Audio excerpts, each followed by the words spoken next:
കേരളത്തെ ഇന്ത്യയിലെ പ്രധാന സർഫിംഗ് ഡെസ്റ്റിനേഷനാക്കുകയെന്ന ലക്ഷ്യമാണ് സർക്കാരിനുള്ളതെന്ന് മന്ത്രി പി എ മുഹമ്മദ് റിയാസ്.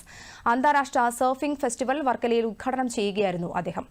വർക്കല ലോകത്തിലെ മികച്ച സർഫിംഗ് കേന്ദ്രങ്ങളിലൊന്നായി വികസിച്ചുകൊണ്ടിരിക്കുകയാണ്.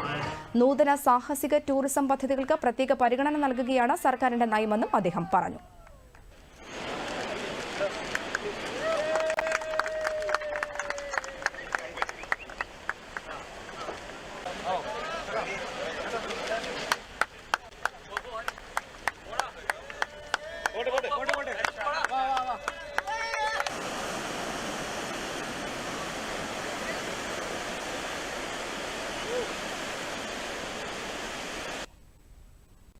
ടൂറിസം വകുപ്പിന്റെ കീഴിൽ സർഫിംഗ് സെന്റർ ആരംഭിച്ചു.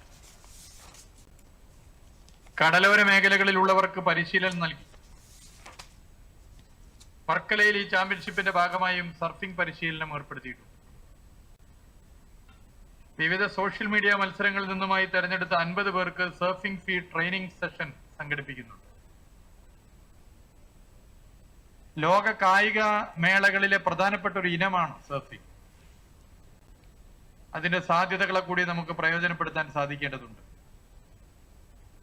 സാഹസിക ടൂറിസത്തിന് ഏറെ പ്രിയമേറുകയാണ്. ലോകത്ത് തന്നെ കോവിഡിന് ശേഷം ജനങ്ങൾക്ക് ഏറെ പ്രിയപ്പെട്ടതായി മാറിയത് സാഹസിക ടൂറിസം. ഞാനിപ്പോ ഏതാനും ദിവസം മുമ്പ് വാഗമണിൽ പാരാഗ്ലൈഡിങ്ങിന്റെ ഭാഗമായി അതിൽ പങ്കുകൊണ്ടു. ഫെസ്റ്റിവലിന് പോയപ്പോൾ ശരി